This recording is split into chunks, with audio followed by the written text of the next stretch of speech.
साहिब औलाद हुअण हिकु वॾी नेमत आहे। कहिड़ो बि औलाद हुजे, पुट जो औलाद हुजे या न्याणी जो औलाद हुजे, ये अल्लाह जी नेमत आहे। न्याणी आहे तॾहिं बि रहमत आहे, जे पुट आहे तॾहिं बि अल्लाह ताला जी नेमत आहे। इन नेमत ते जेतिरो अल्लाह जो शुक्र अदा कजे ओतिरो घटि आहे। हिकिड़ो पुटाणो औलाद थिए त उन जे ज़रिए अल्लाह ताला तव्हांजे नस्ल खे हलाईंदो। उन औलाद जी नेमत जे ज़रिए अल्लाह ताला तव्हांजो मामलात में तव्हांजो मददगार थींदो।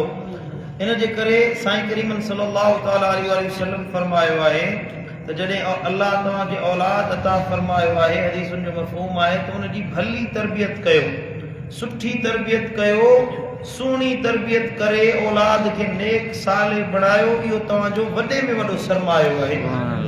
माण्हू दुनिया कमाइण ॾे वक़्तु ॾींदा आहिनि, दौलत कमाइण ॾे, बाबा रिज़्क़ कमायूं था, हलाल रोज़ी कमायूं था, महिनत मज़दूरी कयूं था, पंहिंजे दुनिया ॾे तवजो ॾींदा आहिनि, औलाद जी तरबियत ॾे माण्हू तवजो न ॾींदा आहिनि। घणा मूं वॾा वॾा बुज़ुर्ग आलिम ॾिठा आहिनि, आलिम आहिनि, माण्हुनि खे तकरीरूं कंदा आहिनि, नसीहतूं कंदा आहिनि, पर अजीब इत्तिफ़ाक़ आहे जो उन्हनि पंहिंजे पुटनि जे मथां, औलाद जे मथां महिनत न कई। उन्हनि जा औलाद लुच लोफर बणिजी विया, बेदीन बणिजी विया, दीन खां परे बणिजी विया। केतिरियूं ख़ानकाऊं हुयूं, बुज़ुर्ग हुया, पाण ख़ानकाउनि हलाइण वारा हुया, पाण तहे मज़ार हलिया विया, ऐं उन्हनि औलाद जी तरबियत न कई त उन्हनि जे औलाद जो उहो बदिलो इहो मिलियो जो उन्हनि जूं ख़ानकाऊं वीरान थी वियूं, मदरसा वीरान थी विया, दरगाहूं बर्बाद थी वियूं। बसि इन हिकु कमु न करण जे करे उन्हनि पंहिंजे औलाद जी तरबियत न कई। जेकॾहिं को पंहिंजे औलाद जी सुठी तरबियत करे, उन्हनि खे दीन सेखारे, नेकी सेखारे, ख़ैर जो कमु सेखारे, जेसीं उहो अमल कंदो रहंदो तेसीं उनजे अबे अम्मा जे अल्लाह उन्हनि जो अजुर सवाब अता फरमाईंदो। पर अञा नबी सुने फरमायो त तव्हां क़ब्र में पइजी वञो, तव्हां पोयां साले औलाद छॾे वियो, तव्हां मरी वियो, तव्हांजा अमल ख़तम थी विया, निमाज़ ख़तम, रोज़ो ख़तम, ज़कात, ख़ैरात, हज सभु ख़तम थी विया, पर तव्हां साले औलाद छॾे वियो जंहिंजी तव्हां भली तरबियत कई हुई, उहो नेक अमल करण वारो आहे। तव्हां क़ब्र में वञी पवंदो न, उहो अमल कंदो, उनजो अजर सवाब अल्लाह तव्हांजी क़ब्र में पहुचाईंदो। सम्झो था, साईं करीम सल्लल्लाहु अलैहि वसल्लम फरमायो हिकिड़ो माण्हू पंहिंजे पोयां नेक साले औलाद छॾे वियो, उहो मरी वियो, क़ब्र में पवंदो आहे त उहो औलाद उनजे लाइ को अमल कंदो आहे, को ख़ैरात कंदो आहे, को भलाई जो अमल कंदो आहे, नेकी जो अमल कंदो आहे। अल्लाह ताला जा मलाइक, बa'ज़ रिवायतुनि में जिब्रील अमीन हिकिड़े नूर जे तश्त ते उहो जेको पुट अमल कयो पंहिंजे अबे जे लाइ, उहो क़ब्र में खणी ईंदो आहे उन ते, ऐं उहो रड़ कंदो आहे, ओ अंधेरी क़ब्र में रहण वारा, ओ फिलाणा पुट फिलाणी जा, हे वठ नेकी जो तोहफ़ो तुंहिंजे पुट तुंहिंजे लाइ मोकिलियो आहे। सुभान अल्लाह। साईं करीम सल्लल्लाहु अलैहि वसल्लम फरमायो उहा नेकी उनखे क़ब्र में दुनिया व माफ़िया जा शइ दुनिया में आहे उन खां वधीक भली लॻंदी आहे। उहो ख़ुशि थींदो आहे क़ब्र में, आलम बरज़ख में ख़ुशि थींदो। ॿिया क़ब्रिस्तान वारा, ॿिया बरज़ख वारा माण्हू चवंदा आहिनि अल्लाह जे असांजो को औलाद हुजे हा, असांजो को रिश्तो हुजे हा, त उहो नेक साले पुटड़ो असांजे लाइ बि साले सवाब करे हा, त कर अॼु असां बि हिन वांगुरु ख़ुशी मल्हायूं। सम्झो था, एॾो वॾो फ़ाइदो आहे औलाद जी तरबियत जो। साईं करीम सल्लल्लाहु अलैहि वसल्लम फरमायो त हे पुट जी ॻाल्हि थी, न्याणी, ॿ न्याणी जंहिंखे हुजनि, उन्हनि खे उनजे घर में न्याणी ॼायूं, उन ते ॾुखारो न थियो, उन ते गमज़दर, माण्हुनि जे घर में न्याणी ॼमंदी आहे, उन ते ॾुखारो थींदो आहे, यार न्याणी ॼाई यार, माण्हू छा था ओड़े पाड़े वारा वरी मेणा ॾींदा, चङा भला पढ़ियल लिखियल माण्हू, अजीब ॻाल्हि आहे, उहे मेणा ॾींदा। ख़ुशूसन जेकॾहिं बुरी ससु हुजे, उहा त माई खे मेणा ॾेई ॾेई मारे छॾींदी आहे। सम्झो था, ससु अलाह जे हिदायत ॾे ससुनि खे। सो जेकॾहिं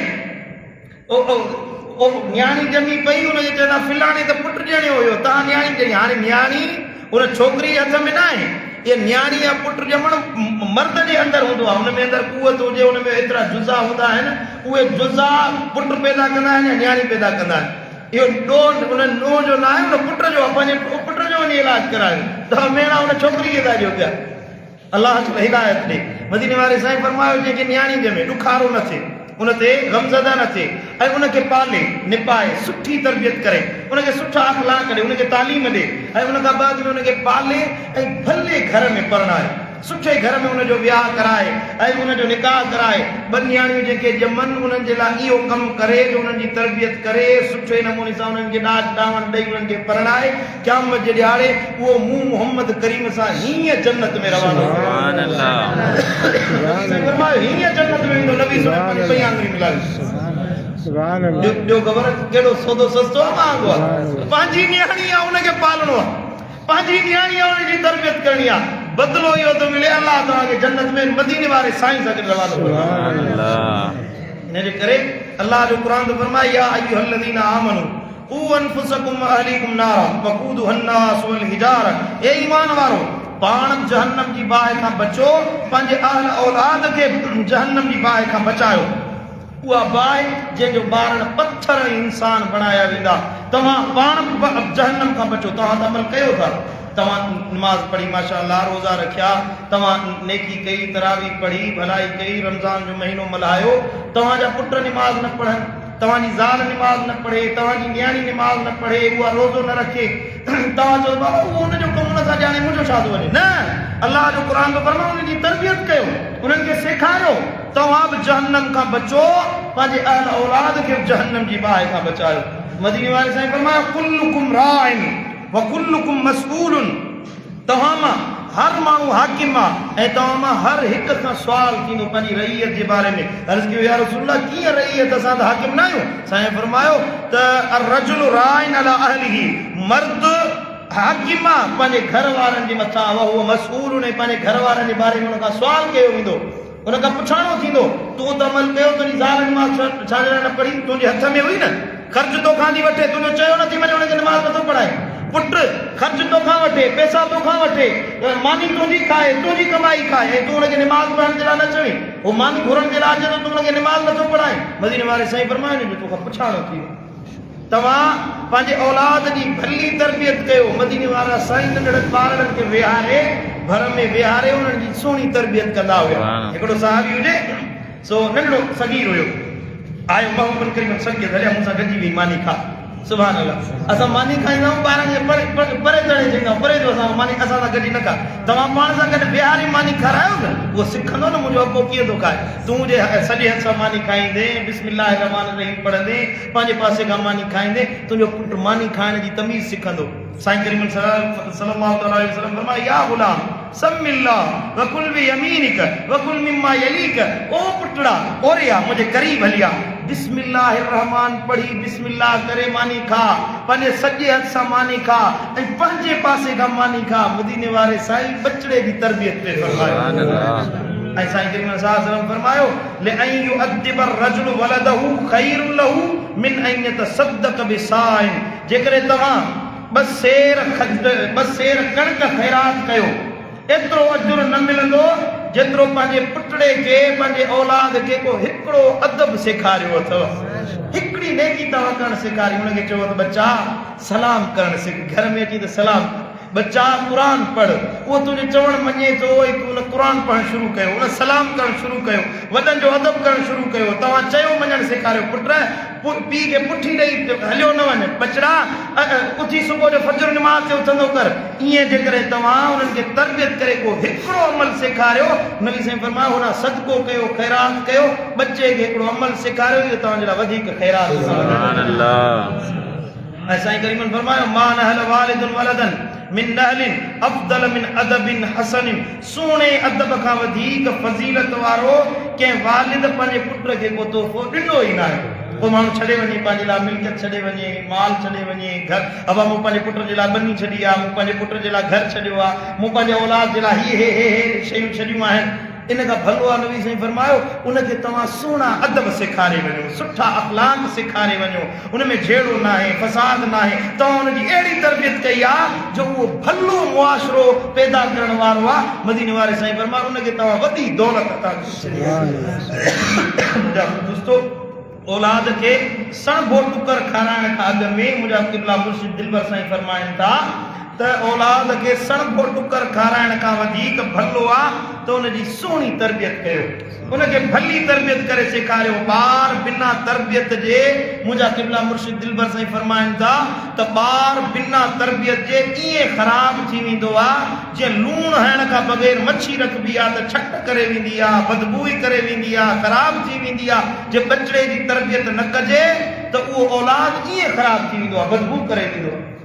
पंहिंजे औलाद जी तरबियत कयो, उनखे सुहिणी ॻाल्हि सेखारियो, उनखे सुठा गुर सेखारियो, क़ुर पढ़णु सेखारियो, अख़लाक सेखारियो, तरबियत कयो। जेतिरो तव्हां घणो तरबियत कंदो असांजो मुआशिरो भलो थींदो, तव्हांजे लाइ बि निजात जो बाइस बणिबो ऐं क़यामत जे ॾियारे मदीने वारो बि राज़ी थींदो त पंहिंजे बच्चनि खे मुंहिंजी मोहबत सेखारियो। नबी साईं फरमायो त मुंहिंजी उम्मत जो मुंहिंजे उम्मत जे मथां मुंहिंजो हक़ आहे, नबी जो साईं करीम फरमायो मुंहिंजो उम्मत जे मथां हक़ आहे त तव्हांजो औलाद वॾो थिए त उनखे मूं मोहम्मद करीम जी मोहब्बत सेखारियो। पंहिंजे पुटड़नि खे, पंहिंजी नियाणियुनि खे गॾु विहारे केॾी महिल उन्हनि खे नात पढ़ी ॿुधायो, केॾी महिल उन्हनि खे मदीने जो ज़िक्र करे ॿुधायो, केॾी महिल मदीने वारे साईं जे हुस्न ऐं जमाल जो ज़िक्र करे ॿुधायो, केॾी महिल नबी जो नालो वठी ॿुधायो, महबूबनि जो ज़िक्र कंदो न त बच्चे खे ख़बर पवंदी त बाबो या रसूल अल्लाह चवण वारो आहे, मुंहिंजो अबो मदीने वारे सां इश्क ऐं मोहब्बत रखण वारो आहे। तव्हां मरी वेंदो न त पोयां ॻाल्हि इहा कंदा दा मुंहिंजो अबो वेहंदो हुयो असांखे मदीने वारे साईं जूं ॻाल्हियूं करे ॿुधाईंदो। तव्हां चाहियो था त मरण खां बाद में तव्हांजो ईअं तज़किरो थिए न, मां बि चाहियां थो, तव्हां चाहींदो त असां मरी वञूं, असांजो नालो कंहिं बुरे अमल जे करे न थिए।